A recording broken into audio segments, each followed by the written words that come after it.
নমস্কার বন্ধুরা, তো আজকে আবার রান্নার একটি ভিডিও নিয়ে চলে এলাম। তো আজকে আমি বানাচ্ছি রূপচাঁদ মাছের সাথে পুঁই ডাঁটা আলুর লাল লাল ঝোল। তো দেখুন, তার জন্য এখানে আমি সব রকম কেটে রেডি করে নিয়েছি। পুঁই ডাঁটা, আলু আর মাছও আপনাদের দাদাভাই পিস পিস করে বাজার থেকে পাঠিয়ে দিয়েছে। আর এখানে এই যে আদা রসুন আর পেঁয়াজ টমেটো কেটে নিয়েছি। তো প্রথমে আমি নুন হলুদ মাখিয়ে মাছগুলো খুব ভালো করে লাল লাল করে ভেজে নেব।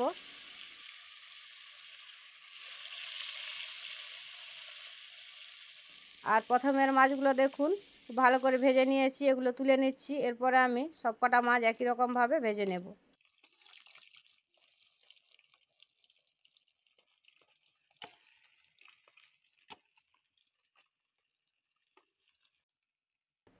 আর মাছটা খুব বড় ছিল, তার কারণে দেখুন কতটা পরিমাণে তেল বেরিয়েছে কড়াইয়ের মধ্যে। আর কিন্তু তেল দিতে হচ্ছে না, একই তেলের মধ্যে আমি দেখুন সব কটা মাছ পুরো ভেজে কমপ্লিট করে নিয়েছি।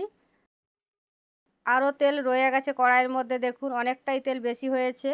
তো আর তেল দেব না, একই তেলের মধ্যে আমি এই যে কেটে ধুয়ে রাখা আলু আর পুঁই ডাঁটা কষিয়ে নেব।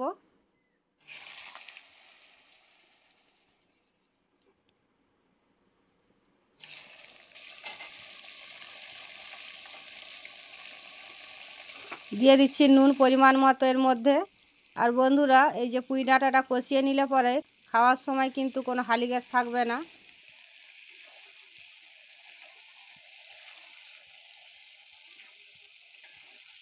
তো দেখুন খুব ভালো করে নাড়িয়ে চাড়িয়ে পুঁই ডাঁটা আলু কষিয়ে নিয়েছি, এগুলোকেও আমি তুলে নিচ্ছি কড়াই থেকে।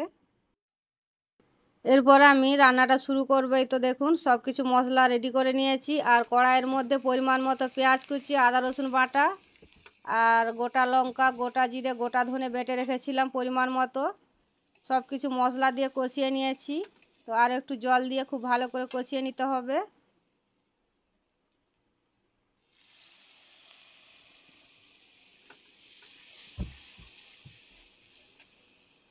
খুব ভালো করে কষিয়ে নিয়েছি। তো মশলার মধ্যে কষিয়ে রাখা পুঁই ডাঁটা আলু আরও একবার কষিয়ে নিয়েছি। আর এই যে টমেটো কুচি দিয়ে দিলাম,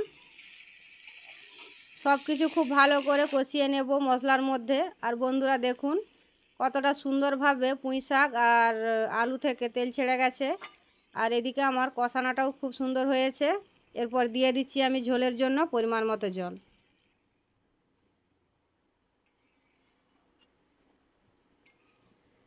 তো পরিমাণ মতো জল দিয়ে দিয়েছি। আর যতটা জল দেখছেন অতটা জল কিন্তু থাকবে না, একটু গায়ে গায়ে রাখবো। আর এখানে দেখুন মাছগুলো খুব ভালো করে ভেজে রেডি করে নিয়েছি। তো ঝোল ফুটে এসেছে আর অনেকটাই ঝোল মরে গেছে। দিয়ে দিচ্ছি আমি রূপচাঁদ মাছের পিসগুলো একে একে।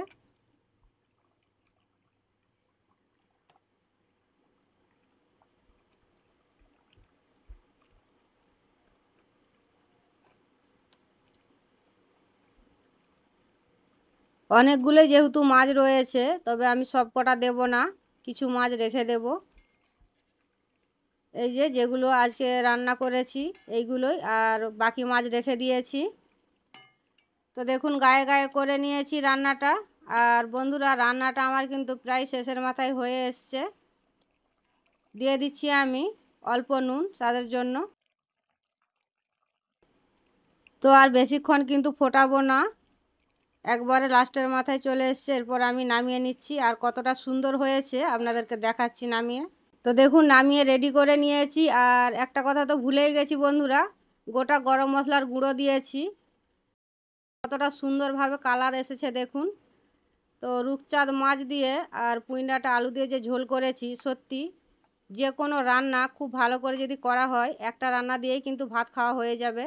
কতটা সুন্দর হয়েছে দেখুন বন্ধুরা। আপনারাও কিন্তু এইভাবে একবার পুঁই শাক, আলু আর এই যে কোনো মাছ দিয়ে আপনারা ঝোল করে খাবেন, সত্যি বলছি ভীষণই সুন্দর হয়।